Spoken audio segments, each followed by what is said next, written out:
Good afternoon, good morning, good night, wherever we may be in the day. Hope you brethren are well and either warm or cool, depending on the time of year you're listening to it. It is a cold day here in Missouri, dressed a little bit down as I've been outside shoveling some snow. But we are excited to continue the Master Craftsman philosophy exploration with you to dig into this material, get a little bit deeper, a little bit more dialed in. I think you're going to enjoy it. Again, for those just joining in, and I'm going to make this recap probably every video, Master Craftsman's divided into 10 sections.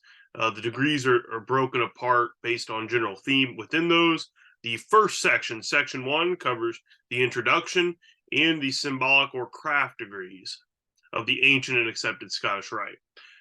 We are going to do an individual video for every single degree within those sections and expanded. So just so you know, keep that in mind. For those of you participating in our program, if you're in the Valley of St. Louis Master Craftsman Study Group program, please remember, you need to have read all the material prior to listening to this. So in the case of this specific lecture today, you need to have completed the Apprentice material, which begins on page 73.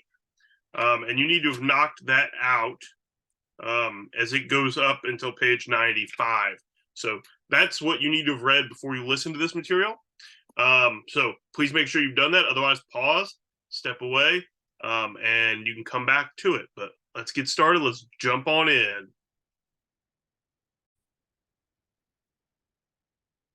Brethren, we are excited to jump in now to our first look at morals and dogma. Again, a couple comments just regarding how we're going to approach this. I said this in the introductory video, the short 4-minute video that preceded this, and the introduction section.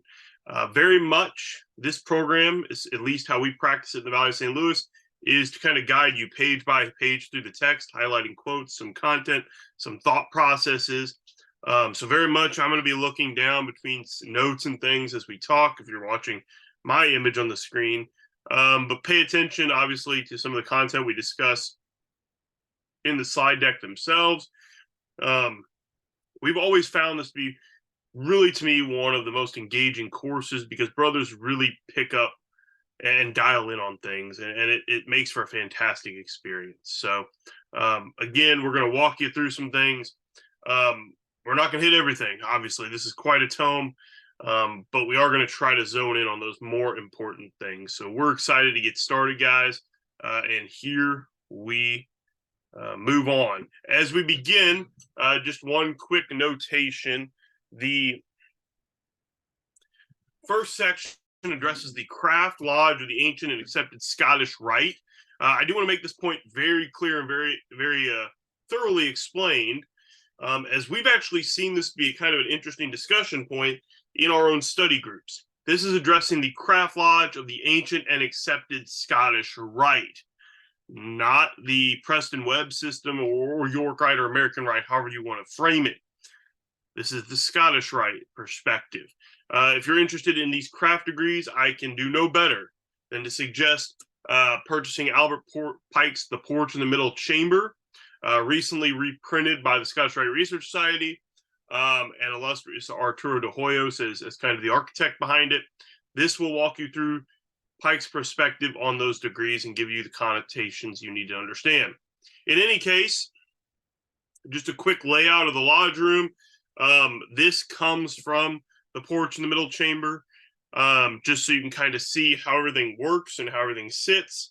You can, if you reference to that text, it'll actually tell you who all the officers are in terms of their representation and their function in the craft lodge. But again, general layout in some ways looks similar to our own layout, but you will notice some differences. Again, Porch in the Middle Chamber is where this diagram comes from. Would encourage you to purchase that text to dig into it a little bit more to get a better grasp. Today, specifically, we're going to be discussing the Entered Apprentice or the Apprentice degree, and that's where we're going to begin. So, crack open your books. Page 73 is the Apprentice. I would mention, if you're not a great reader, there are several fantastic resources out there The Supreme Council itself has put out an audio version of Morals and Dogma. Can't help but suggest that if you are someone who's a slow reader, you take time to digest the text. Perhaps it's just not your strongest suit to read. But I would also highly encourage, if you're going to do that, do it, but then at some point do it and pair it with the text. Because especially in this course, we are referencing, we're not working from Morals and Dogma itself. We're working from Morals and Dogma Annotated Edition. And so there's a prolific amount of extra information and content in there that we need to be aware of. So please keep that in mind. So, force unregulated or ill-regulated is not only wasted on the void like the gunpowder burned in the open air or the steam unconfirmed by science, but striking in the dark it blows, meeting only the air, and it recoils and bruises itself. It is destruction and ruin. We begin Morals and Dogma with this very clear statement about force. And we talk about the blind force of the people. It's a force that must be economized and managed as the blind force of steam is. And we begin talking about this idea in the scope and the discussion point of the uses of the 24-inch gauge and the common gavel. And Pike takes time specifically to address the common gavel, and he compares it to the hammer or gavel, and he talks about how it's the brute force of intellect, discretion, things like that. And he compares it and he goes through with it, and he says it's the force of people in some ways that can sustain despotism, the basis as well as the best. And the force acts through armies, it acts through all these other things. But of course, when properly managed, it helps us in other ways. When it's properly managed, when it's properly functional, it gives us strength. It gives us the allowance to move forward on. And of course, we're reminded, at least at one point, Pike talks about that there must be a jus et norma, the law and the rule or gauge of a constitution and law within which the public force must act. So he talks about this idea that force unregulated can lead to despotism. Force unregulated, uncontrolled, can create massive issues. But when measured by the 12-inch rule, not just for time's sake here, but when measured in the sense of restriction and balance, we can work for the best and the best good. The force of the people or the popular will and action exerted is symbolized by the gavel and regulated and guided by and acting within the limits of law and order, symbolized by the 24-inch rule. For it is the fruit of liberty, equality, and fraternity. Liberty regulated by law, equality of rights in the eye of the law, brotherhood with its duties and obligations, as well as its benefits. Pike then begins to address the rough ashlar, the perfect ashlar, and he tells us that the rough ashlar is the people as a mass and rude and unorganized state. The perfect ashlar, or cubical stone, is a symbol of perfection in this state. And the rulers derive their powers from the consent of the governed, the Constitution laws, which speak the will of the people, the government in its harmonious existence, symmetrical, efficient, its power properly distributed, and duly adjusted in equilibrium, are all represented by the perfect ashlar. And he says that, of course, the perfect ashlar is produced by force, acting by rule, and hammered in accordance with lines measured by the gauge that rough out that rough ashlar as an appropriate symbol of the force of the people expressed by the Constitution and the law of the state, creating the visible face of its departments. And Pike takes time, he has an image of a cube there, and he talks about the three visible faces of the cube and how they represent the executive, the legislative, and the judicial. And he says that the three invisible faces of the cube, and think just drawing a cube, 3D cube in front of you, you're going to see three faces. He talks about the three invisible sides representing liberty, equality, fraternity, the soul of the state, its vitality, spirit, and intellect. So the cube, the perfect ashlar, is a representation of the state or government or a country in its perfect functioning power with the consent of the people who, acting like force, acting like the gavel, have shaped the rudeness away to perfection. And the visible sides of that cube that we see at first glance are representative of those actionable government forces outward: the executive power, which executes laws; the legislative, which creates; the judiciary, which interprets. The invisible faces are liberty, equality, and fraternity, the soul of that action, its vitality, its spirit, its continuation.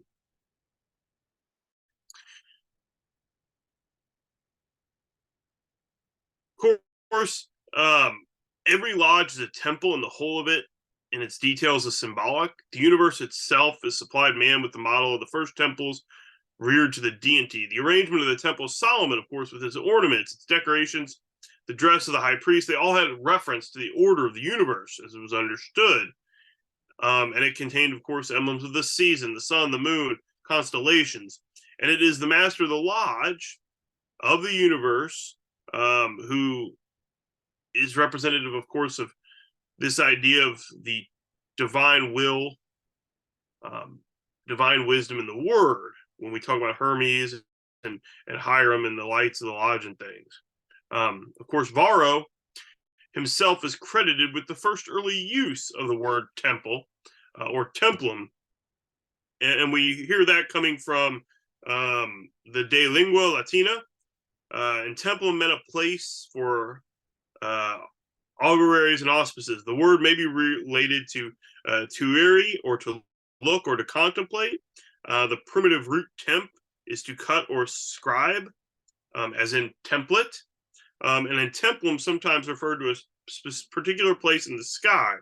The celestial objects depicted in temples, as well as in Masonic buildings, suggest man's attempt to reacquaint himself with the divine and the above, and reorient his own behavior. Now, a lodge is defined as an assemblage of Freemasons. We've heard this before. It's not the building. It's those brothers duly congregated, legally congregated, with a place dedicated to their purpose, a warrant, all those good things. And it's said to be supported by 3 columns denoting wisdom, strength, and beauty. Specifically in the Scottish Rite, they reference wisdom, force, or strength, and beauty, as Pike notes. And that's represented by our wardens. And these are said to, of course, be those supports because wisdom, strength, and beauty are the perfections of everything, and nothing can endure without them. And of course, we're told in the York Rite that it is necessary for wisdom to conceive, strength to support, beauty to adorn. Of course, we're also remembered that the Apostle Paul told us, "Know ye not that ye are the temple of God, and that the Spirit of God dwelleth in you? If any man desecrate the temple of God, he shall God destroy, for the temple of God is holy, which temple ye are." And that's a beautiful, beautiful piece of scripture for us to contemplate when we consider our own significance and ties to the divine, our own relevance to the divine, our own interactions. The wisdom and power of the deity thus are in equilibrium with these supports. And the laws of nature and the moral laws are not mere despotic mandates of his will, for they might be changed by him, and order becomes disorder, good and right become evil and wrong, honesty and loyalty vices, etc., etc. Omnipotent power, infinite and existing alone, would necessarily not only be constrained to consistency. It decrees and laws could not be immutable. The laws of God are not obligatory to us because they are enactments of his power or expressions of his will, but because they express his infinite wisdom. They are not right because they are his laws, but his laws because they are right. From the equilibrium of infinite wisdom and infinite force results perfect harmony in physics and moral universe. Of course, the outer porch of the temple would draw our attention next, and it's there that we enter the lodge between 2 columns. They represent the 2 which stood on the porch of the temple, which, as any master mason, will be familiar.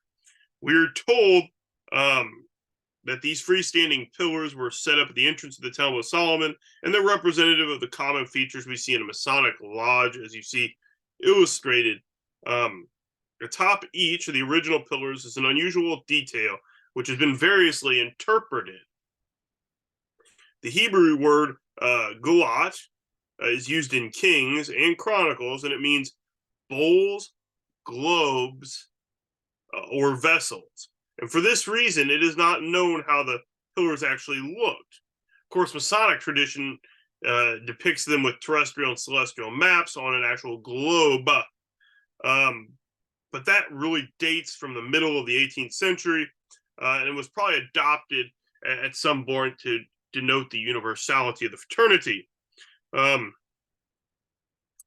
In regards to perhaps their earlier evolution or history, we're told by Herodotus in his history that when he visited a Tyrian temple of Melkarth, commonly called Hercules in Greek, he saw it was also adorned with two pillars, one of pure gold and one of emerald, although no allusion was made to them of wind or fire, as we hear in various traditions. The latter may actually, of course, refer to an artifact from another text that was referenced, relating, of course, to the antediluvian ideas, where it said that there were two pillars consecrated, one to fire and wind, and worshipped thus. Of course, the temple of Melkarth was erected by King Hiram, possibly under the supervision of Hiram the architect. Some have claimed it is rather a general model of the Temple of Solomon, and it was constructed in the 10th century BC. Pike does take some time here to delve into these pillars, discussing some of the etymology of their names with Boaz and Jachin, talking about how they were probably pronounced, what they mean. And it's kind of an interesting thing to discuss and consider in comparison to some of the more monitorial commentary we have regarding the Temple of Solomon. Of course, the dimensions of a lodge are said to be quite vast, and regard our own attention spans not only to the small space that we are in within a lodge, but to the vastness of the universe. And the dimensions of a lodge, we're told, of course, in the Preston Webb or Yorkite ritual, are unlimited, and its covering is no less than the canopy of heaven. Of course, we're told that draws our mind towards the heavens to contemplate it and its theological aims or references to the divine, and we're tied back towards the concepts of Jacob and his ladder. And of course, Jacob and his ladder saw a vision, a ladder ascending from earth to heaven, the three principal rounds of which we're told monitorily are faith, hope, and charity. Now, the idea of a ladder is quite an interesting symbol regarding ascent and descent from a contemplative or an esoteric tradition. The ladder is, of course, shown sometimes with 3 rungs, sometimes with 9 rungs, as it can be seen on charts and tracing boards with clouds at the top, stars shining, and different symbols and things like that. This inclusion of these rounds is interesting in the fact that the scriptural text actually do not denote how many rungs there were. So that's kind of an interesting piece there. But was it 9? Was it 3? Was it 7? Of course, the ancients counted 7 planets in their understanding of the universe: the moon, Mercury, Venus, Sun, Mars, Jupiter, and Saturn. There were said to be 7 heavens, 7 spheres of the planets, and on all monuments of Mithras, there are 7 altars or pyres consecrated to the 7 planets, on which 7, of course, there's also the 7 lamps of the golden candelabra. So we see why 7 is sometimes purported to have been related to the number of rungs involved with this ladder.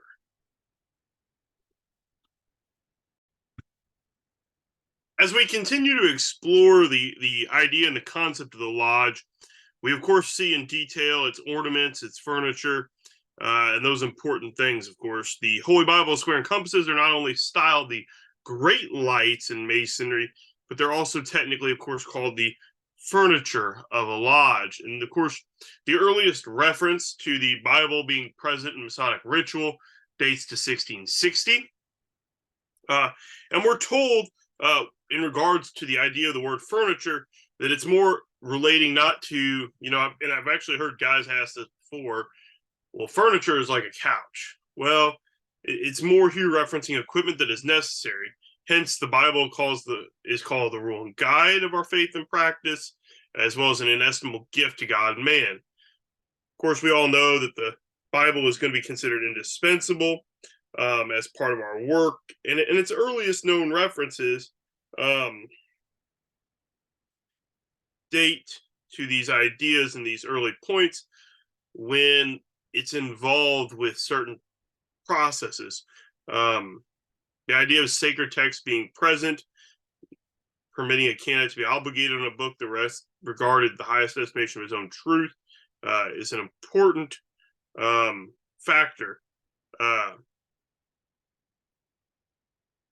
In that same space, we do know at least that first reference to the Bible, as I already hit, clear reference to the Bible is in connection to the Cologne manuscript, which is actually dated, and I have 1660 in my notes, so I have to apologize, as it does appear to be a mistype by myself. It'd be 1685. 1685 be the first appearance of that reference. But this idea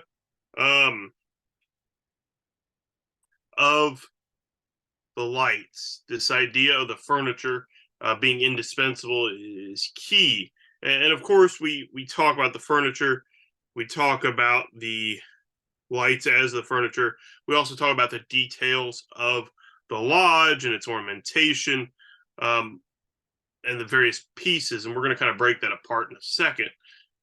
But beside the Bible, of course, we have the square and compasses. And the square is, of course, a right angle formed by two right lines. It, of course, is generally adapted only to a plane surface. It belongs to geometry for earth measurements. The compasses, of course, used for circles, deals with spherical trigonometry, the science of spheres in the heavens, and therefore it becomes an emblem, not so much of the earth, but more of the heavens. And from that interpretation, we can come to an understanding, and if you participated in Master Craftsman Symbolic Lodge, you know where I'm going with this, that the square represents the earth and the body, and the compasses represents the heavens and the soul. Now, of course, amongst the other details of the lodge, we have the tesserated pavement, the different descriptions given by it, of course, and of course, the ornaments in general are said to be the mosaic pavement, the indented tessel, and the blazing star. And we're going to dial in just for a moment on the mosaic pavement, that idea, and then the blazing star. The concept there of the mosaic refers to the work of muses which inspired men. And it's said, of course, to be on the ground floor. Of course, medieval mosaics were frequently dedicated to the muses, because I can't talk today. And so that is kind of a traditional idea behind that. That's where the idea of mosaics, muses comes to. The tesserated pavement, of course, goes back to this idea of the tesserae, which are squares or lozenges of the pavement. In England, it was also the indent. In England, of course, they also reference the indented or tessellated border, which just means it has four tassels and represents temperance, fortitude, prudence, and justice. That is, of course, a misuse of words. Pike notes it because it is a tesserated pavement, not so much a tessellated pavement. And the pavement alternately, of course, having black and white symbolizes, whether so intended or not, the good and evil principles of the Egyptian and Persian creeds. It is the warfare of Michael and Satan, Pike tells us, of the gods and Titan, of Balder and Loki, between light and shadow, which is darkness, day and night, freedom and despotism, religious liberty, and the arbitrary dogmas of the church. And it thinks for its votives and those of the pontiff, which claims to be infallible, and the descretels of the councils to constitute a gospel. Pike talks about this idea of that and the conflict in the back and forth, and that is worth noting as we dig into this. So, continuing kind of with our examination of ornaments and such, the blazing star. The blazing star, of course, has its oldest form as the blazing or flaming star, being a comet with a single blazing trail. And of course, we're told specifically that it has a relation of courtship to divine providence and alludes to that. But he says it's also fanciful to make it a commemorative of the star, which guided the Magi's to give us to the teacher of Nazareth, if you will, and give that as a comparative explanation. In fact, he says that's fairly modern. He goes to talk about the the constellation history in terms of symbolism and talking about the stars with Sirius, the dog star, and some things with that. And of course, he denotes that, at least from the Scottish Rite perspective, in the east of the lodge over the master, enclosed in a triangle, is the Hebrew letter Yud, which is often enclosed later in work by a blazing star of forms. And you see here a variation of that in different script. Of course, in English and American lodges, we use the letter G. And of course, Pike takes a moment to stab at this, talking about that being an initial for a certain word, with a little reason as if the letter D could be there as well for Deo, and says if that were the case and that's how we should be using it, perhaps that's how the French should be doing it. And so he kind of references to his perspectives on that in regards to it. Now, the jewels of a lodge are, of course, said to be 6 in number. And we know that the square, the level of plumb, are said to be movable, and there are, of course, 3 immovable. These are the square, level, and plumb are, of course, anciently called movable because they pass from one brother to another in terms of working and even their officer roles, if you will. It is a modern innovation to call them immovable because they must always be present in lodge. The immovable jewels, of course, are the rough ashlar, the perfect ashlar, or cubical stone. And in some rituals, they talk about a double cube. And then, of course, lastly, the tracing board. Of these jewels, our brethren in the York Rite, of course, have their own explanations, which Pike outlines. And he does a good job of going between a Scottish Rite perspective and then at least coupling in these first 3 degrees with what the York Rite perspective would say to it. As he moves forward, he discusses the concept of the point within a circle and talks about the imagined ideas that have been put together regarding this subject, this what he sees as kind of extra fluff and extra ideas to it. And in regards to the point within a circle, of course, we have 2 perpendicular lines, a circle in the middle with a point and a Holy Bible on the top. He talks about the idea that some of these relationships made are fanciful. He also notes that having the scriptures on top of the symbol is a entirely modern addition to the symbol in terms of it being added to that. The symbol is, of course, sometimes just the 2 lines with the circle and the dot, as others are obviously referenced in older versions. And he says it falls in the same vein as the terrestrial and celestial globes on the porch of the new porch of the portico of the temple. Yet he continues to discuss certain things, and he talks about how Masonry has its own Decalogue. And of course, in our annotated notes, it of course reminds us that, of course, that's a misleading statement because we don't really have a prescribed Decalogue or 10 Commandments. Yet Pike says kind of these are the ideas that move us forward or should. And as he gets to the end of it, he says, but the commandment of Masonry is thus, a new commandment I give unto you, that ye love one another.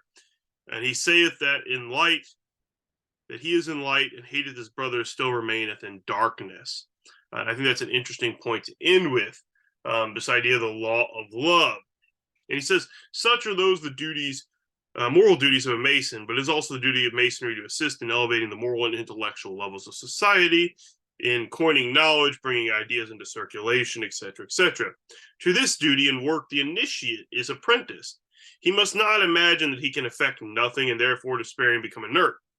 It is in this, as a man's daily life, many great deeds are done in the small struggles of life.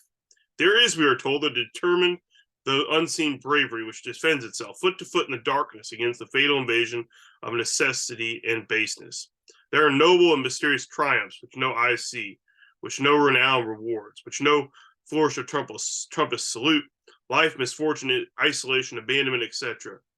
The mason should struggle in the same manner, with the same bravery against those invasions of necessity and baseness, which come to all nations as well as to the men. Realizing that and knowing that truth conquers slowly, realizing that truth will not just overwhelm sometimes, that there is a wondrous vitality in error. Truth will shoot over the heads of the masses because an error is prostrated right at them at the moment and is as vigorous as ever. Nevertheless, masonry, which is morality and philosophy, must not cease to do its duty. We are never to know at what moment success awaits our effort, generally when we are most unexpected, nor what effect our no effect would be if we were not attended to that. And Pike then wraps his discussions talking about the concept of the virtues and cardinal virtues specifically. And he talks, of course, as the ancients did, masonry styles temperance, fortitude, prudence, and justice, cardinal virtues. They are necessary to nations as to individuals, and the people, for to be free and independent, must possess sagacity, forethought, foresight, and careful circumspection, all of which are included in the meaning of prudence. It must be temperate in asserting its rights, temperate in its counsels, economical in its expense, and it must be bold, brave, and courageous, patient under its reserves, undismayed by disaster, hope, and calamity. All of these things it must do, and above all, be just. And I think that's kind of an interesting thing as he wraps his comments. He begins this whole segment talking about force and the fact that if it's uncontrolled, unregulated, it can get out of hand, but when properly maintained, it creates a sound government. The importance of the various facets of the lodge, the expanse of the lodge, the expanse of our duties, and our relationship in this pursuit. And he ends it talking about the importance of, again, circling back to force and duty and things like that when he talks about the tenets of a mason's profession and these cardinal virtues. As we close this out, I would just draw your attention to a couple things to look at. Consider, why is the rough ashlar actually perfect? Take a moment to read Morals and Dogma 35 to 36 with the footnotes. That's going to be found on page 82, and that is in regards, of course, to the lights, and the footnotes attached to it that we kind of discussed in regard to furniture. And then take a moment to explore the lesser lights, which we did not overly discuss, and that's in Morals and Dogma 139 to 45, and that's going to be found on page 84 and 85. With this, my brothers, we have completed our discussion, the initial discussion, if you will, on the Entered Apprentice lecture in Morals and Dogma for Master Craftsman Philosophy. We hope you've enjoyed it, and we look forward to you joining us again in the near future as we proceed onward in exploring Morals and Dogma, annotated edition in the philosophy of the ancient and accepted Scottish Rite.